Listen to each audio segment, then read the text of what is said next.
Estamos recomeçando a nossa live e vamos dar início novamente, porque estava cortando, tremendo. Nós estamos falando a respeito de 2 aos Coríntios, o capítulo 8, o capítulo 9. O apóstolo Paulo ensinando a igreja de Corinto a generosidade. Seja bem-vindo de volta, irmão Paulo. Creio que agora a live vai estabilizar. Então, quando nós falamos de oferta e do homem generoso, aquele a que Deus faz abundar em toda graça, tendo sempre em tudo ampla suficiência, superabundando em toda boa obra. Seja bem-vinda, Vanessa. Então, a oferta começa por um apelo. Ok? A oferta começa por um apelo. Esse apelo, ele tem 3 requisitos. O apelo deve ter um objetivo, ele deve ter um alvo e ele deve ter um prazo.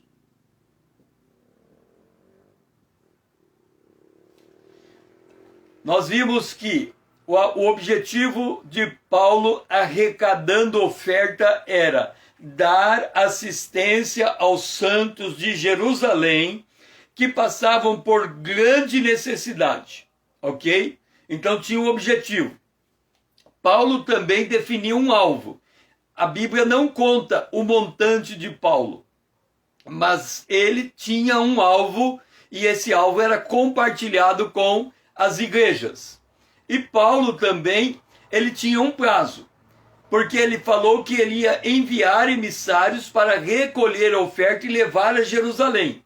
E ele deu um método, como arrecadar o recurso. Então Paulo tinha também um método, e o método dele era arrecadar no primeiro dia de cada semana, isso é no domingo, separar uma parte, para que juntando todas as partes, a oferta arrecadada não fosse peso para ninguém e a pessoa pudesse dar a oferta com alegria e voluntariamente, ok? Então temos um apelo. Uma vez que existe o apelo, nós temos 2 tipos de gente em relação a essa oferta. O primeiro tipo de gente desta oferta é aquele que não vai ofertar. Então, um tipo não vai ofertar. O segundo tipo é aquele que vai ofertar. Esse é o segundo tipo. Ele vai ofertar. Então nós temos 2 tipos de pessoas dentro de uma igreja quando uma oferta é feita. Um tipo não vai ofertar, o outro tipo vai ofertar. Desse tipo que vai ofertar, nós temos 3 tipos. O que vai ofertar com tristeza,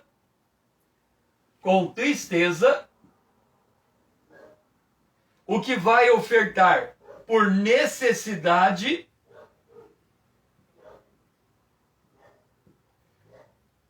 e o que vai ofertar com alegria.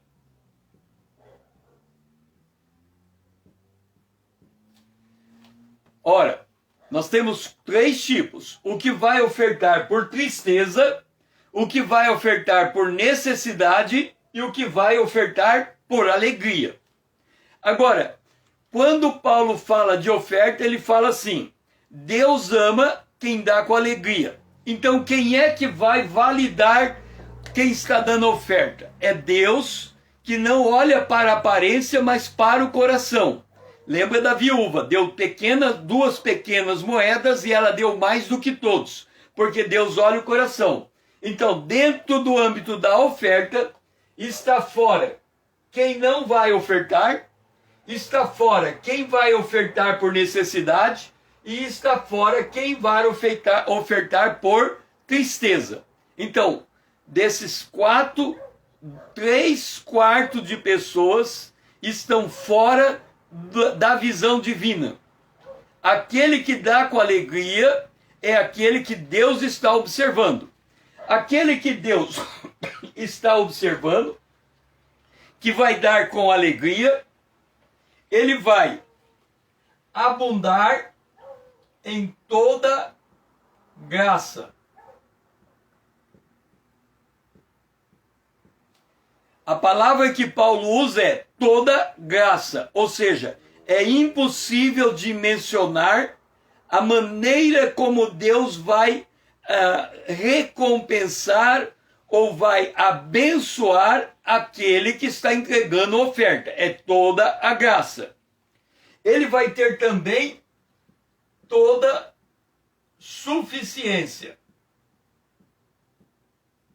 Ou seja, ele tem o suficiente para aquilo que ele almeja. E, novamente, essa toda suficiência para o indivíduo pode ser um carro pequeno, um carro comum.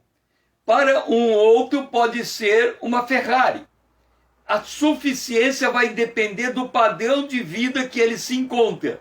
Então, para cada nível de generosidade tem um padrão de vida. E para cada padrão de vida tem uma suficiência. Então, nós não podemos julgar um indivíduo porque ele é muito rico, ele é muito pobre, ele é mediano. Cada um vive de acordo com a sua suficiência. E por fim, ele vai abundar em toda boa obra. Toda boa obra. Por quê? Observa a lógica divina. Uma vez que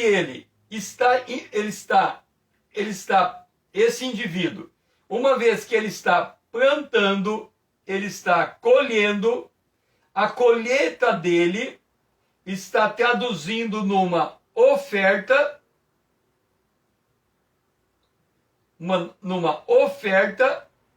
e esta oferta está atendendo o santo. À medida em que ele planta, ele colhe, à medida que ele aumenta o seu plantio, aumenta a sua colheita e aumenta a sua oferta. Não podemos confundir dizendo que oferta é a semente, porque não é.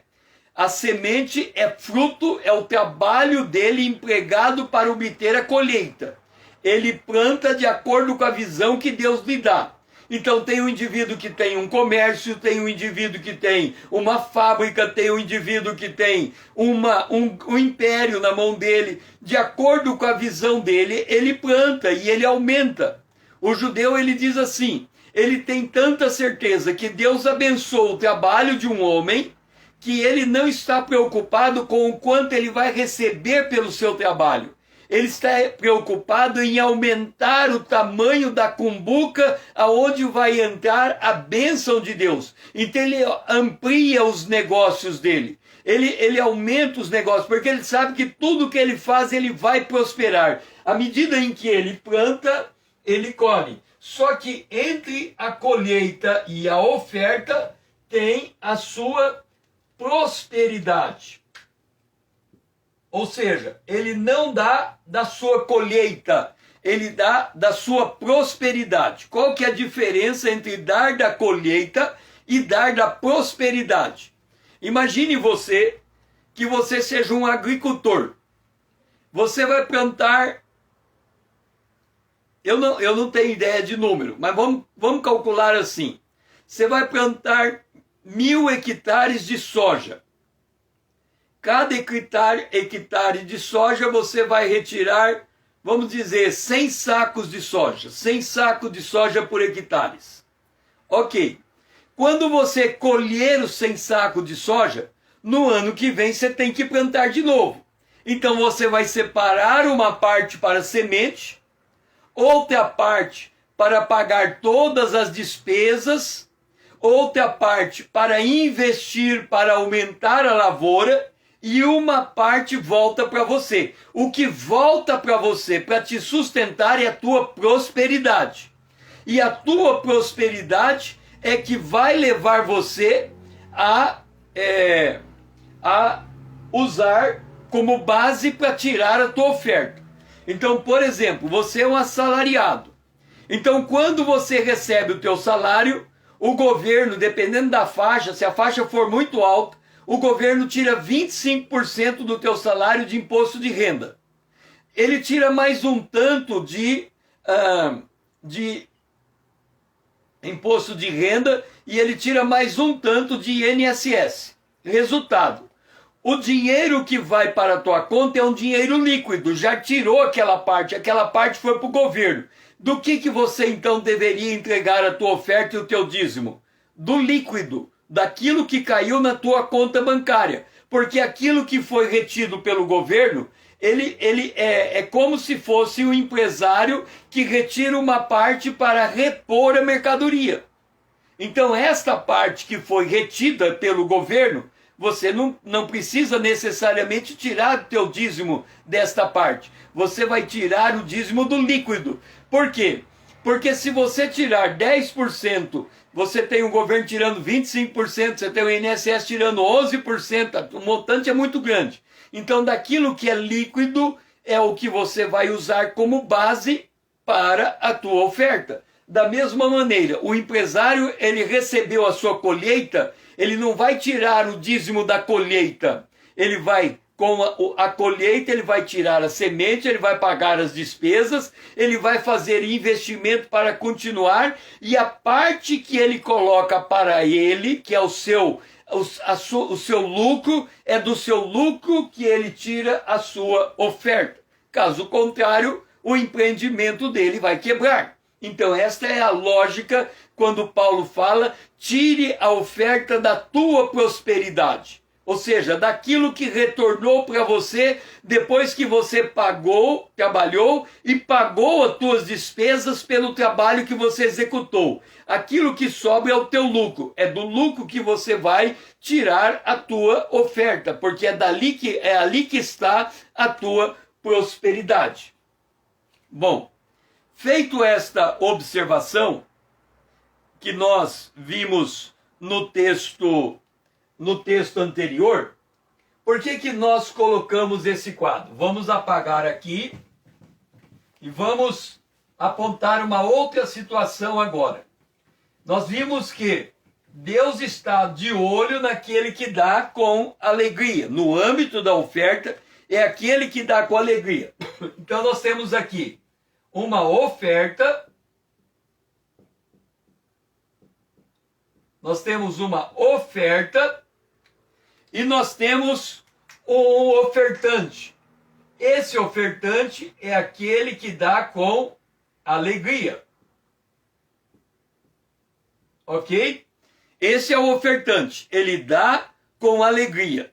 Esse que dá com alegria, a sua oferta, e é muito importante nós entendermos isso, a sua oferta, o que é a sua oferta? A sua oferta, ela é uma obra. Por que a oferta é uma obra? Imagine o seguinte, você está trabalhando. Para quando você trabalha, você não sabe se você vai colher o que você trabalhou.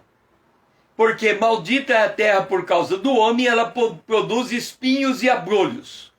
Mas o homem que é justo, Deus faz prosperar em toda a sua obra, em todo o seu trabalho. Então, uma vez que você trabalhou, você vai receber de volta o que o teu trabalho te entrega. O que é que o teu trabalho te entrega? Se for o empregado, o teu trabalho entrega salário. Se for um empresário, o teu trabalho entrega o lucro. Ok? Então você tem aqui o plantio, que vai gerar a colheita, que vai gerar a prosperidade, que vai gerar a oferta. Ok?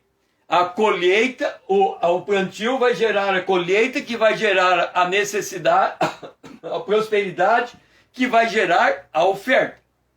esta oferta que você está gerando, ela está atingindo um propósito. Qual é o propósito da oferta? Assistência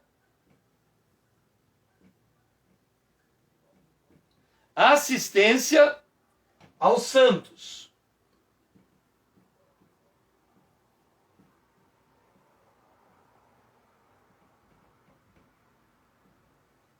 Você está dando assistência aos santos.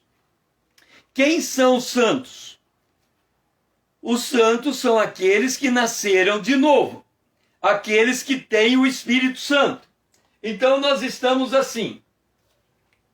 Aqui está o coração dos santos, aqui está o coração do ofertante.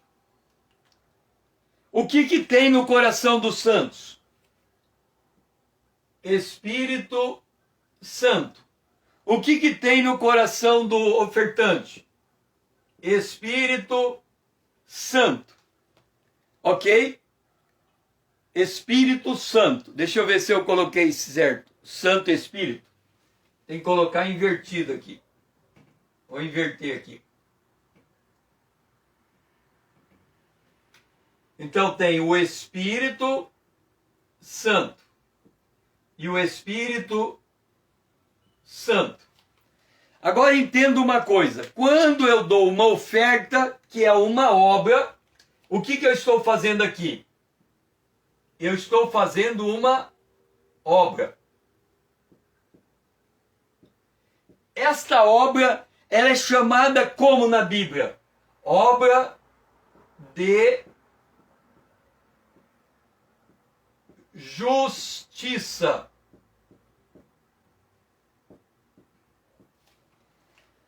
Agora, deixa eu dizer uma coisa para você. Você sabia que lá no céu nós vamos ter duas vestes? Uma veste é chamada veste da salvação. A veste da salvação, vamos dizer que a veste da salvação, ela fosse igualzinho um uniforme. Todo mundo tem a mesma veste, a veste da salvação. Esta veste da salvação, você não executou nenhuma obra para ganhar essa veste. Esta veste, ela é fruto do sacrifício de Jesus na cruz por você. Ok? Agora, imagina que você é um general. Imagina você é um general. E você está com a tua veste de salvação. A tua veste de salvação, vamos imaginar que você sendo um general, e um soldado do teu lado, se o general e o soldado tivessem um do lado do outro, a roupa seria igualzinha, veste da salvação. Mas o general tem condecorações, o peito dele é espalhado de condecorações.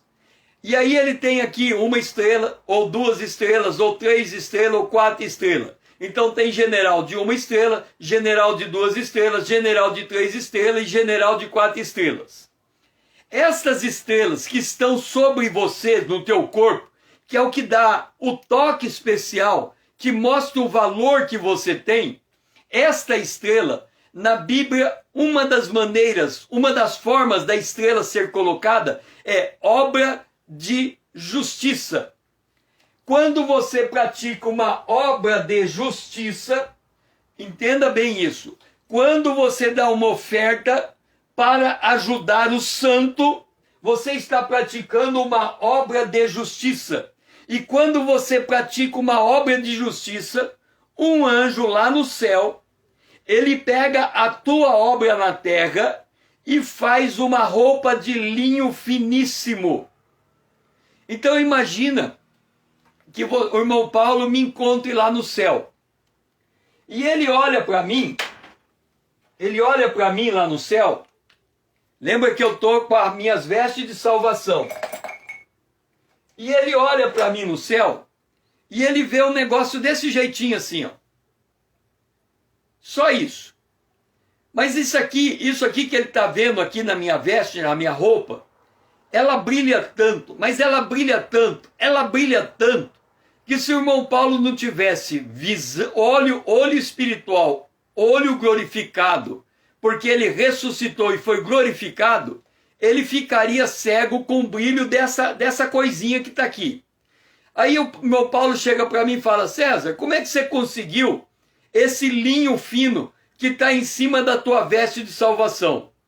Aí eu, envergonhado, vou dizer: sabe, irmão Paulo, eu dei oferta para uma única pessoa na terra, e o anjo só conseguiu fazer esse fiozinho aqui e colocou aqui, eu só tenho isso. Mas isso aqui é tão glorioso que quase deixou o irmão Paulo cego. Aí eu olho para o irmão Paulo e a veste do irmão Paulo é inteirinha de linho fino. Aí eu falo: irmão Paulo, por que você está com uma roupa em cima de outra roupa? Da onde você conseguiu essa camisa aí tão bonita, cheia de cores? Ele fala: eu dei oferta para umas 10.000 pessoas na terra. Aí o anjo conseguiu fazer a camisa inteira do irmão Paulo. Como eu só ajudei eu só tenho um fiozinho colocado aqui.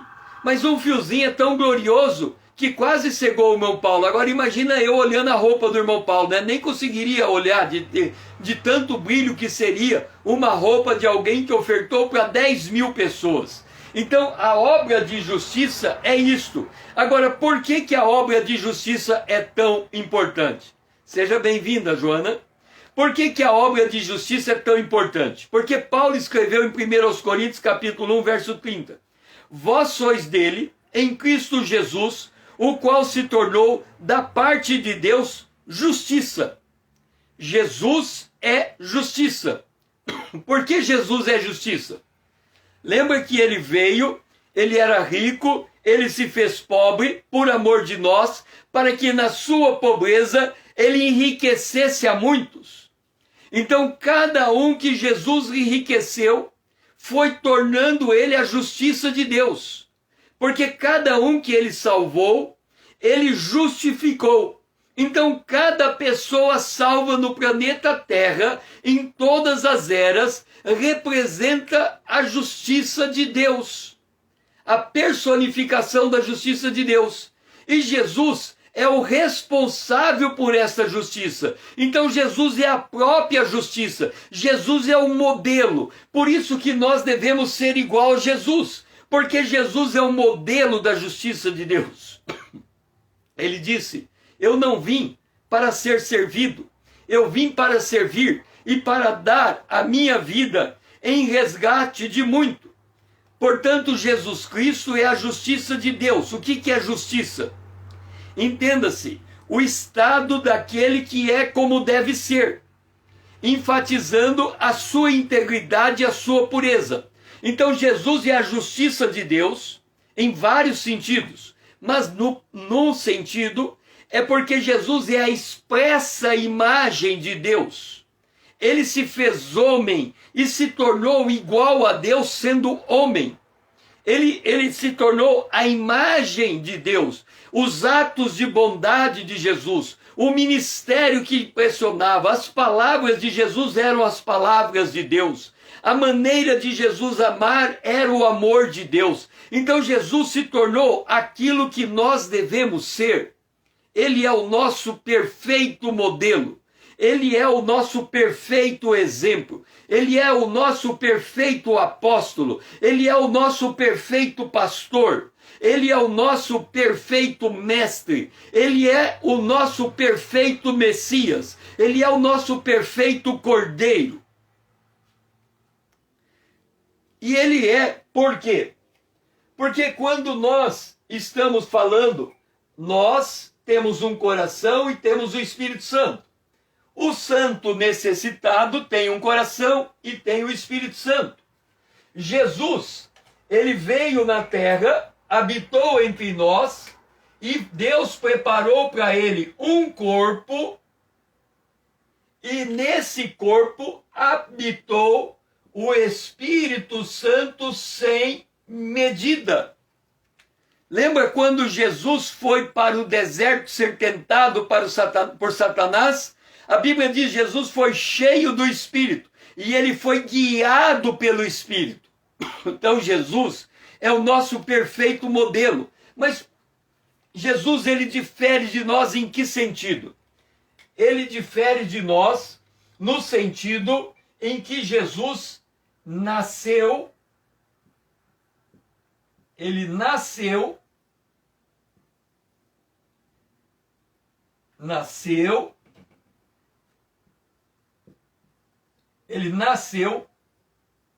santo.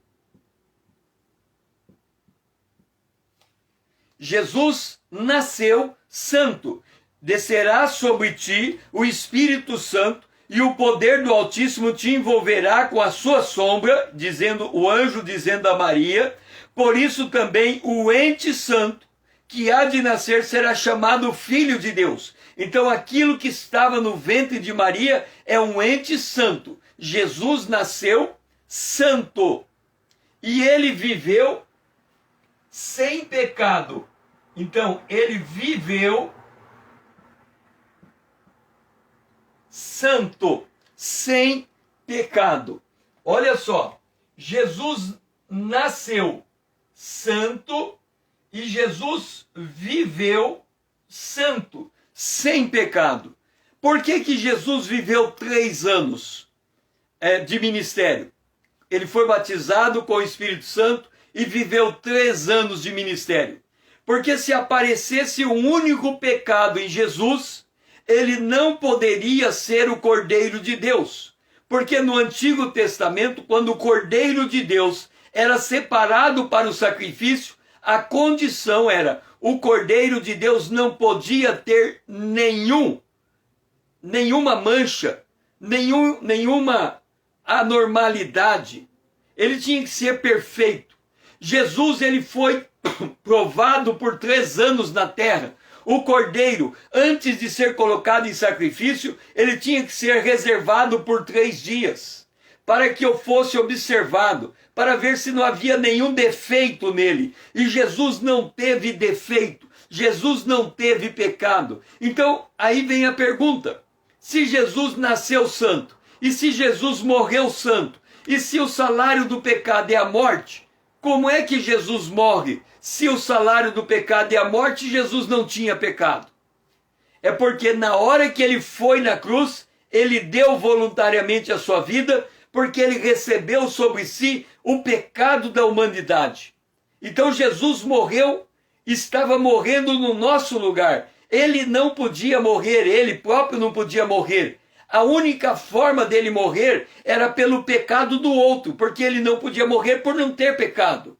Mas se ele morre e ele não tem pecado e ele morreu santo, é porque ele levou sobre si, como o cordeiro, o pecado da humanidade. Então Jesus, ele foi o perfeito sacrifício de Deus. O que significa então a palavra justo? Significa inocente, irrepreensível, sem culpa. O que Deus fez? Ele fez Jesus nascer santo, ele fez Jesus morrer santo, Jesus se tornou o perfeito modelo, o perfeito sacrifício, e por causa disso, Jesus se tornou um modelo para o ofertante, e o ofertante se torna um modelo para o ofertado, aquele que recebe a oferta. Aquele que dá a oferta, ele está seguindo o exemplo de Jesus Cristo. Então ele está dando uma oferta e ele está colocando sobre ele o linho fino puríssimo, ou seja, ele está colocando sobre ele a obra de justiça. Agora, note o seguinte: Jesus, quando ele morreu e ressuscitou, ao morrer, ele perdoou o pecado. E ao ressuscitar, ele justificou o pecador. Então, tanto o que dá a oferta, quanto o que recebe a oferta, ele é justificado. Ele é declarado justo, inocente e irrepreensível. Mas ele tem que viver. Jesus nasceu santo e viveu em santidade. E viveu sem pecado. Nós nascemos santo quando nascemos de novo. Quando recebemos Jesus como Salvador. Agora temos que viver em santidade. Este é o nosso desafio. Viver em santidade da mesma maneira como Jesus viveu. Andar com Deus, em outras palavras. Deus nos chama para andarmos com Deus na terra da mesma maneira como Jesus andou com Deus. E como é que Jesus andou com Deus? Jesus andou com Deus porque ele era dependente de Deus. Ele era pobre. Pobre precisa de alguém que o sustente. Por exemplo, Jesus era sustentado pelas mulheres que com a sua renda dava apoio ao ministério de Jesus. Então, Jesus disse, eu não tenho aonde reclinar a minha cabeça. Então, aquelas mulheres, com a sua renda, elas davam provisão para Jesus daquilo que era necessário para ele se alimentar. Então, Jesus era dependente da renda dessas mulheres. Jesus era dependente da casa de Pedro. Quando ele ficava em Cafarnaum, ele ficava na casa de Pedro. Ele não tinha uma casa, ele ficava na casa de Pedro. Então Jesus, ele viveu nessa dependência de Deus. E Deus provia para ele, em cada momento, o suficiente para ele comer. Ele chega para multiplicar os pães. Tem uma multidão esperando para comer. Jesus não tem nada com ele. Ele pergunta aos discípulos, será que vocês têm alguma coisa para dar de alimento a essa multidão? Aparece um menino com 3 pães e 2 peixes. Jesus toma os pães e os peixes na mão. Agora Jesus tem como alimentar aquela multidão. Por que que ele tem? Porque aquele menino colocou na mão dele os pães e os peixes. Mas Jesus não comeu o pão, não comeu o peixe. Ele pegou e apresentou diante de Deus todos os pães, todos os peixes, e depois de apresentado, ele entregou aos discípulos, e os discípulos distribuíram aquela multidão. E aquela multidão foi alimentada. Então, quando Jesus chama o homem generoso, ele está dizendo, você não tem 5 pães e 2 peixes? Mediante o que você tem, eu também alimento uma multidão. Se você trouxer o que você tem a mim, eu apresento ao Pai e devolvo e alimento uma multidão. Então aquele que vive, aquele que pratica a generosidade, ele está seguindo o modelo de Jesus Cristo. Jesus é santo e Jesus é justo. Em Atos capítulo 3, versículo 14 e 15 diz, vós, porém, negaste o santo e o justo. Jesus, ele é colocado como aquele que é santo, aquele que é justo. Então ele é aquele que é o nosso exemplo para que nós possamos viver como ele viveu. O propósito de Deus é que nós sejamos miniatura de quem Jesus é. E ele é santo e justo. E por ele ser santo e justo, ele é o representante da raça humana diante de Deus. Entenda uma coisa. Vamos apagar aqui e começarmos de novo. Quando Deus criou Adão,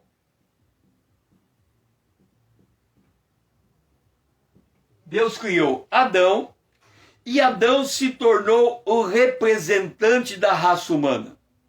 O que Adão fez? Deus disse, se você comer do fruto proibido, você vai morrer. Adão comeu do fruto proibido, e porque Adão comeu do fruto proibido, ele trouxe a morte para a terra. Agora, ele não morreu imediatamente. Ele continuou tendo uma sobrevida antes de morrer fisicamente. A vida que ele construiu foi uma vida de pecado. Todos pecaram. Ora, se a vida que ele construiu na terra é uma vida de pecado, o salário do pecado é a morte. Então a morte passou para toda a humanidade. Logo, Adão é o nosso representante legal.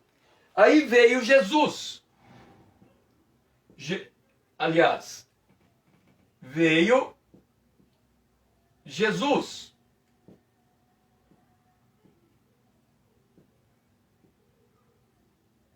E quando Jesus veio, o que é que ele trouxe junto com ele?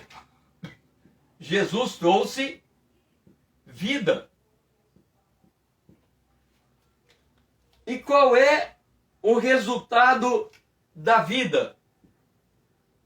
Obra de justiça.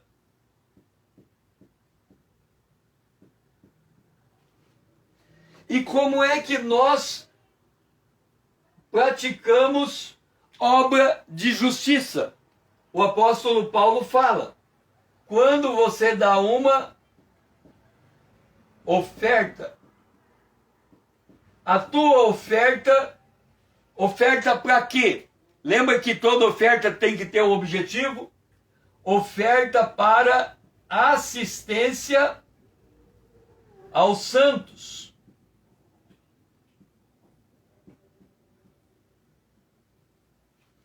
Então, esta assistência aos santos é a obra de justiça. Então, nós lemos acerca de Jesus. Se pela ofensa de um, Adão, por meio de um só homem, reinou a morte, muito mais os que receberam Jesus, a abundância da graça, e Jesus, o dom da justiça, reinarão em vida por meio de um só, a saber, Jesus Cristo.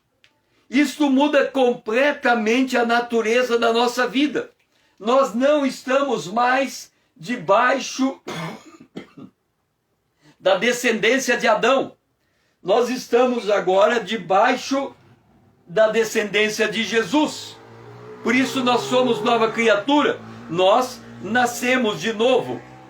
E agora que nós nascemos de novo, o que nós temos aqui? Nós temos um cristão, nós temos outro cristão, nós temos outro cristão, outra cristã, outra cristã, outra cristã. O cristão e a cristã, isto aqui é o corpo de Cristo. O corpo de Cristo por quê? Porque todos têm o mesmo Espírito Santo. Então, este é o corpo de Cristo. Agora, qual é o propósito do corpo de Cristo? Até que todos cheguem à perfeita varonilidade. Ou seja, o objetivo do corpo de Cristo é ser igual a Jesus. Então, quando nós alcançarmos a medida da estatura da plenitude de Cristo, este é o objetivo. O objetivo do corpo de Cristo é ser igual a Jesus. Agora, é impossível um único indivíduo se tornar igual a Jesus. Então é preciso que todo o corpo conjugado ele cresça para edifício. Por isso que o apóstolo Paulo diz: como é que eu cresço para edifício santo? Romanos capítulo 12 diz: primeiro, eu tenho que me apresentar a Deus. Segundo, eu tenho que renovar a minha mentalidade. Terceiro, eu tenho que ser transformado pelo poder de Deus. Somente quando eu passo por esse caminho, quando eu me apresento voluntariamente a Deus, quando eu mudo a minha mentalidade e quando eu sou transformado pelo poder de Deus, eu me torno igual a Jesus e aí eu experimento qual é a boa, agradável e perfeita vontade de Deus. O que o apóstolo Paulo está fazendo aos Gálatas, aos Coríntios? Ele está dizendo o seguinte: para ser igual a Jesus, você tem que ser generoso. Jesus foi generoso. Então você, para ser igual a Jesus, você tem que ser generoso. Para ser generoso, eu tenho que ser transformado. Eu não posso ser generoso, eu não posso ser levado pela avareza, eu não posso ser levado pela tristeza, eu não posso ser levado pelo constrangimento, eu tenho que dar com alegria. A alegria do Senhor é a sua força. Então, para eu dar com alegria, para que a alegria de dar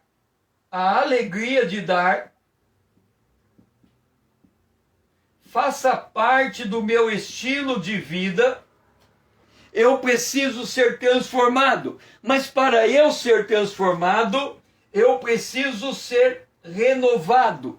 Por que nós estamos passando por 45 lives em cima desse assunto? Porque eu tenho que mudar a minha maneira de pensar. Eu tenho que enxergar a totalidade da obra de Deus. Eu tenho que entender a visão de Deus. A minha visão tem que mudar. Só que para que a minha visão mude, eu tenho que apresentar o meu corpo a Deus. Eu tenho que gastar tempo na presença de Deus. Eu tenho que dispor tempo para estudar a palavra de Deus, para entender, orar, meditar nesta palavra, para que ela mude o meu estilo de vida. E quando ela muda o meu estilo de vida, eu olho para a necessidade do meu irmão. E quando eu olho para a necessidade do meu irmão, eu consigo entender, eu consigo perceber que eu posso ajudá-lo com os meus recursos. Daí vem a oferta dada de acordo com a minha prosperidade. Então essa mudança de mentalidade, essa mudança é porque nós estamos querendo ser igual ao modelo. E o modelo que é Jesus, ele era generoso. E o corpo precisa crescer até chegar na estatura de Jesus. O que acontece com a igreja primitiva que tinha tudo em comum e ninguém passava necessidade no meio daquela igreja? Porque aquela igreja entendeu a generosidade no nível máximo.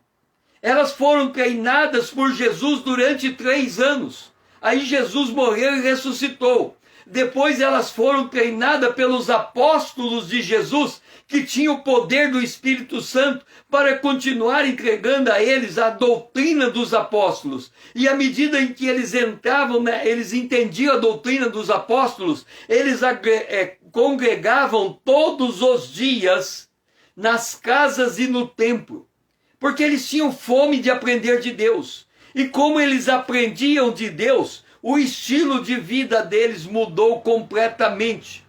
E o estilo mudando, eles se tornaram pessoas extremamente generosas. E porque eles eram extremamente generosos, eles caíam na graça do povo. E todo dia Deus acrescentava gente àquela igreja, porque eles queriam receber o mesmo cuidado, o mesmo carinho, o mesmo amor, o mesmo aconchego. Por quê? Porque eles encontravam verdadeiras miniaturas de Jesus Cristo. Pessoas que tinham o mesmo coração que tinha Jesus. Pessoas que se faziam pobres para enriquecer os outros. Pessoas que, como na igreja de Macedônia, que era exemplo para a igreja de Corinto, é uma igreja que vivia em profunda pobreza. Mas quando eles entenderam o ensino de Paulo, eles encontraram grande riqueza de generosidade e encontraram recursos para encaminhar a Jerusalém. Isso tudo é porque esta visão, ela entra. É por isso que, lendo Hebreus capítulo 10, o versículo 7, falando de Jesus, e Jesus é o nosso modelo, então está falando de nós, diz assim: então eu disse, eis aqui estou, no rolo do livro está escrito a meu respeito. As nossas obras já foram escritas por Deus desde a criação do mundo, ou antes da criação do mundo. Eis aqui estou, para fazer, ó Deus, a tua vontade.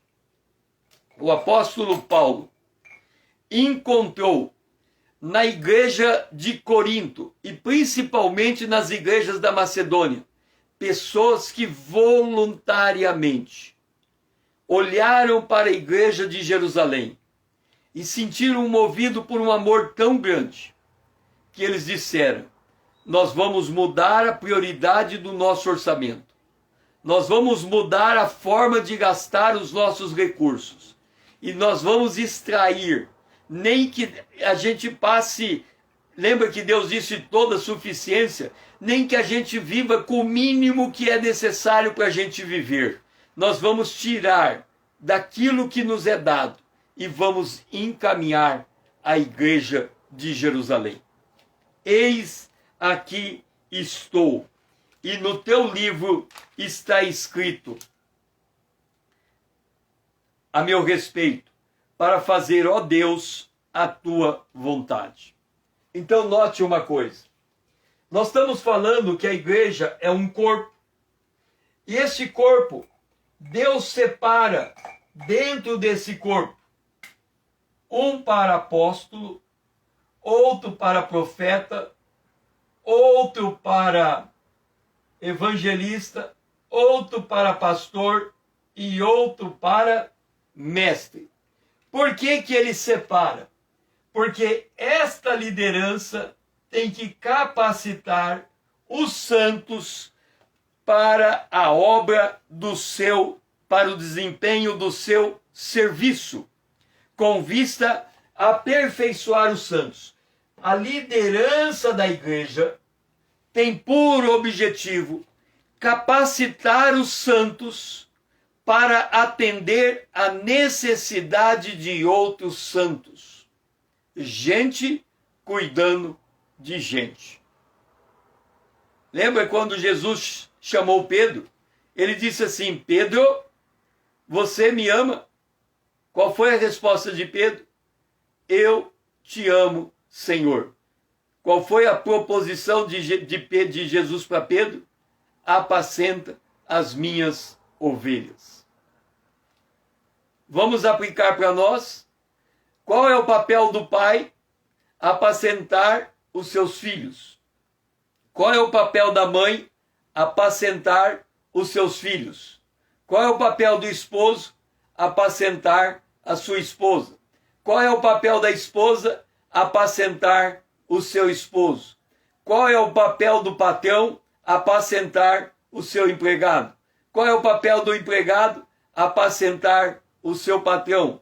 Qual é o papel do cristão? Apacentar uns aos outros, cuidar uns dos outros. Porque ao longo da jornada, um vai estar de pé, o outro cai. Aquele que cai é levantado por quem está de pé. E todos nós andamos para um destino comum, que é a vida eterna. Então, quando nós percebemos essa dinâmica, nós cuidamos um dos outros. E o papel da liderança é capacitar o santo para, com vista ao aperfeiçoamento deles, para o desempenho do serviço deles, para a edificação do corpo de Cristo. No contexto que nós estamos falando, qual é o papel da liderança? Ensinar a igreja a ser generosa. Se nós ficarmos reduzidos nesta virtude, o papel da liderança é ensinar a igreja a ser generosa. E uma vez que a igreja aprende a ser generosa, ela aprende a amar uns aos outros, a cuidar uns dos outros, a levar o fardo uns dos outros. E aí, nós voltamos ao ponto inicial da carta de Paulo aos Coríntios. Ele disse: Jesus é o nosso modelo. E como é que Jesus é o nosso modelo? Pois conheceis a graça de nosso Senhor Jesus Cristo, segundo aos Coríntios 8:9, que sendo rico, se fez pobre, por amor de vós, para que pela sua pobreza vos tornasseis ricos. Então, Jesus é o modelo. Quem é Jesus? O Filho de Deus. O que ele tinha? Todo o universo, todas as coisas foram feitas por ele, e nenhuma coisa foi feita se não fosse por causa dele. Ele abriu mão de todo o universo. e ele se fez homem. E como homem ele nasceu pobre, nasceu numa manjedoura, não tinha onde reclinar a cabeça, dependia dos recursos das mulheres para tocar o seu ministério, dependia de Pedro ceder a casa dele para ele poder dormir numa casa, dependia do barco emprestado de Pedro para ele poder pregar a multidão, dependia dos pães do menino para poder alimentar a multidão. Jesus, ele dependia das pessoas em volta dele. E aí, da mesma maneira, nós temos que aprender a depender um dos outros. Eu lembro que logo que eu me casei, eu tinha bastante contato, eu e minha esposa tínhamos bastante contato com a aldeia. E os índios da aldeia, eles traziam mantimentos para nós. Eles supriam as nossas necessidades trazendo mantimentos. Traziam mandioca, traziam milho, as coisas que eles plantavam, eles traziam para nós e nós recebíamos de bom grado. E eu pastoreava a congregação dos índios, eu ministrava as coisas espirituais para eles, eles me traziam as coisas materiais e supriam as minhas necessidades em casa, enquanto que eu supria a necessidade da alma deles. Nós dependemos uns dos outros. É por isso que Jesus disse, para que vades e deis fruto, e o vosso fruto permaneça. E qual é o fruto? Um dos frutos que permanece, a oferta que você dá a um santo. É como se você, lembra que Jesus disse, aquilo que você deu a um dos pequeninos, a mim você está dando? Então, cada vez que nós damos uma oferta a um santo, nós estamos dando ao próprio Senhor. E aí vem os dois sentidos da oferta.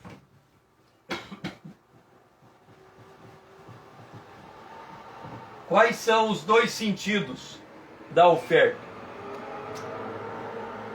Existem dois tipos de pessoa. Aquele que semeia,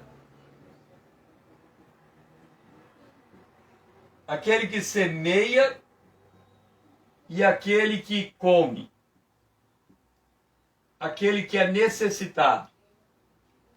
Aquele que semeia, Deus dá semente para ele. E aquele que come, Deus dá pão para ele. Então,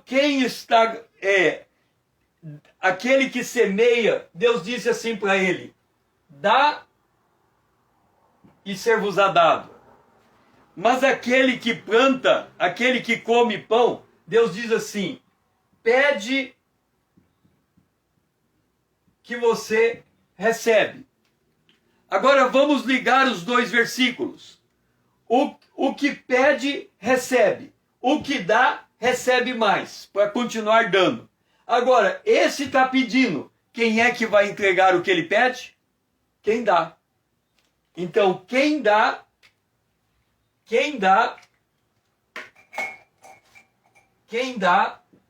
atende a quem pede. E quem pede, recebe de quem dá. E aí, fecha o circuito. Então, quando alguém pede, Deus atende. Atende por meio de quem? Por meio daquele que tem o coração generoso para dar. É por isso que esses dois lados, eles estão trabalhando em conjunto. E aí nós lemos, distribuiu, deu aos pobres, e a sua justiça permanece para sempre. Assim, Deus dá semente ao que semeia e pão para alimento àquele que precisa comer. Assim, também suprirá e aumentará a vossa sementeira e multiplicará o quê? O fruto da justiça.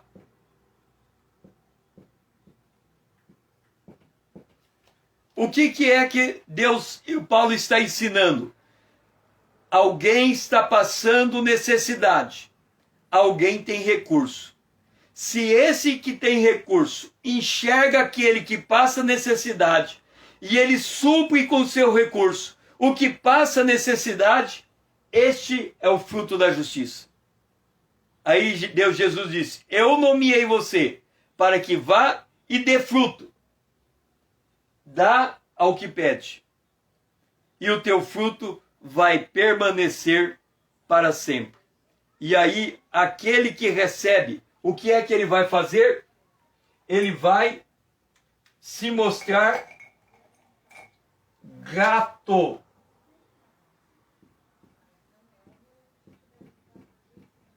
E a gratidão dele vai fazer o quê? Lembra daquela viúva que deu 2 moedas? Jesus contou aquela história e o mundo inteiro ficou sabendo da história daquela viúva. Já pensou daqui a 1 bilhão de anos? O teu nome sendo contado para todos os cantos do universo? O irmão Paulo é aquele que estendeu a mão ao necessitado, e aquele necessitado, quando recebeu, ele deu graças a Deus pela vida do irmão Paulo.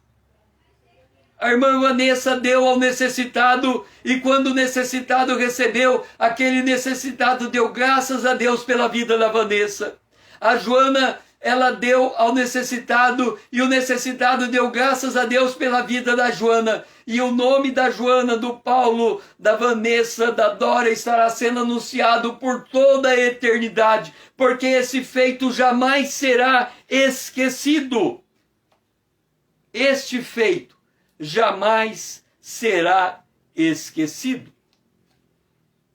Você quer ter o teu nome escrito nos anais da eternidade, ser ecoado nos céus, das pessoas jamais esquecerem do que você fez? Dá ao necessitado, ao santo que precisa de ajuda. E ao você fazer isso, você está produzindo obra de justiça que permanece para sempre. O teu nome nunca será esquecido. É por isso que aqueles endemoniados disseram: eu conheço Jesus e conheço Paulo. Paulo era um homem generoso. O nome dele era toda hora falado no céu, por causa da grandeza de coração de Paulo e da generosidade de Paulo. Por isso que o nome de Paulo era conhecido nos lugares celestiais. Você quer ter o teu nome conhecido nos lugares celestiais? Aprenda a ser generoso. Na próxima live, nós vamos mostrar como a generosidade pode ser a expressão do Evangelho de Cristo. Que você possa estar junto comigo. É a penúltima live que nós estamos fazendo. E que nesse tema, né? E que Deus possa abençoar. E você possa desenvolver a virtude da generosidade para você colher fruto de justiça. E o teu nome vai ser conhecido no céu. Quanto mais você der, mais você será conhecido nos lugares celestiais, pelo fruto que você está gerando. Foi muito bom ter você comigo aqui, que você possa ser abençoado nesse restante de noite, que o Senhor seja louvado.